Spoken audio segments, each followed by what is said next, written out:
बहुत समय पहले की बात है। किसी जंगल में एक गधा बरगद के पेड़ के नीचे लेटकर आराम कर रहा था। लेटे लेटे उसके मन में बुरे ख्याल आने लगे। उसने सोचा, ओहो, यदि धरती फट गई तो मेरा क्या होगा। अभी उसने ऐसा सोचा ही था कि उसे एक जोर के धमाके की आवाज़ आई। वह भयभीत हो उठा और चीखने लगा, भागो भागो, धरती फट रही है, अपनी जान बचाओ। और ऐसा कहते हुए वह पागलों की तरह एक दिशा में भागने लगा। उसे इस कदर भागता देखते हुए एक अन्य गधे ने उससे पूछा, अरे क्या हुआ भाई, अरे बताओ ना क्या हुआ भाई, तुम इस तरह क्यों भागे जा रहे हो।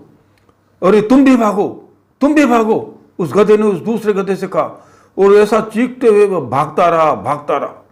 यह सुनकर दूसरा गधा भी डर गया और उसके साथ भागने लगा। अब तो वह दोनों एक साथ चिल्ला रहे थे, भागो भागो, धरती फट रही है, भागो भागो। देखते ही देखते सैकड़ों गधे इस बात को दोहराते हुए उसी दिशा में भागने लगे। गधों को इस तरह भागता देखकर अन्य जानवर भी डर गए। धरती फटने की खबर जंगल में आग की तरह फैलने लगी और जल्द ही सबको पता चल गया कि धरती फट रही है। चारों तरफ जानवरों की चीख पुकार मच गई। सांप, बिच्छू, सियार, लोमड़ी, हाथी, घोड़े सभी उसी झुंड में शामिल होकर भागने लगे। जंगल में फैले इस हो हल्ले को सुनकर अपनी गुफा में विश्राम कर रहा जंगल का राजा शेर बाहर निकला। उसे अपनी आंखों पर यकीन नहीं हुआ कि सारे जानवर एक ही दिशा में भागे जा रहे हैं।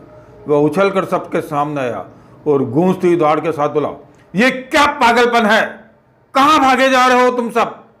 महाराज, धरती फट रही है, आप भी अपनी जान बचाइए।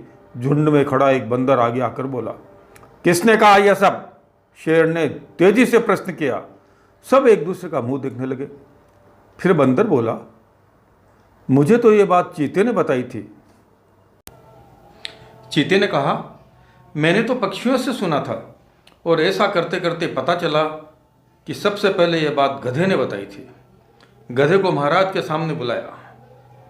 तुम्हें कैसे पता चला धरती फट रही है, शेर ने गुस्से में पूछा।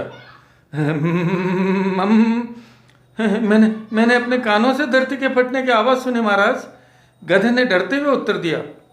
ठीक है, चलो मुझे उस जगह ले चलो और दिखाओ कि धरती फट रही है। ऐसा कहते हुए शेर गधे को उस तरफ ढकेलते हुए ले जाने, बाकी जानवर भी उसके पीछे हो लिए और डर डर कर उस ओर बढ़ने लगे। बरगद के पास पहुंचकर गधा बोला, हुजूर, मैं यहीं सो रहा था कि तभी दौड़ से धरती के फटने की आवाज़ आई। मैंने खुद उड़ती हुई धूल देखी और भागने लगा। शेर ने आसपास का नज़ारा देखा और उसके फौरन मामला समझ में आ गया। उसने सभी को संबोधित करते हुए कहा, ये गधा महामूर्ख है। दरअसल पास ही नारियल का एक ऊंचा पेड़ है और तेज हवा चलने से उस पर एक लगा बड़ा सा नारियल नीचे पत्थर पर आकर गिर पड़ा। पत्थर सरकने से आसपास धूल उड़ने लगी और ये गधा न जाने कैसे धरती फटने की आवाज़ समझ बैठा। शेर ने बोला जारी रखा, पर भाइयों, ये तो गधा है, पर क्या आपके पास भी दिमाग नहीं है। जाइए, अपने घर जाइए और आइंदा से किसी अफवाह पर यकीन करने से पहले 10 बार सोचिएगा। साथियों, हमारी लाइफ में भी कई बार ऐसा होता है कि हम किसी अफवाह को सुनते हैं और उस पर यकीन कर बैठते हैं और ऐसी रूमर्स के चपेट में आकर हम कई बार पैसों के लालच में अपनी गाढ़ी कमाई बघेड़ू कंपनियों के हाथ में दे देते हैं।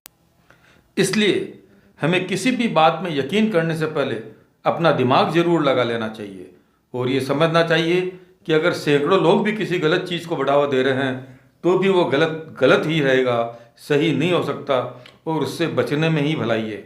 आशा है साथियों, आपको ये कहानी पसंद आई होगी। कृपया मेरे चैनल को सब्सक्राइब करें, वीडियो को लाइक करें और अधिक शेयर करें।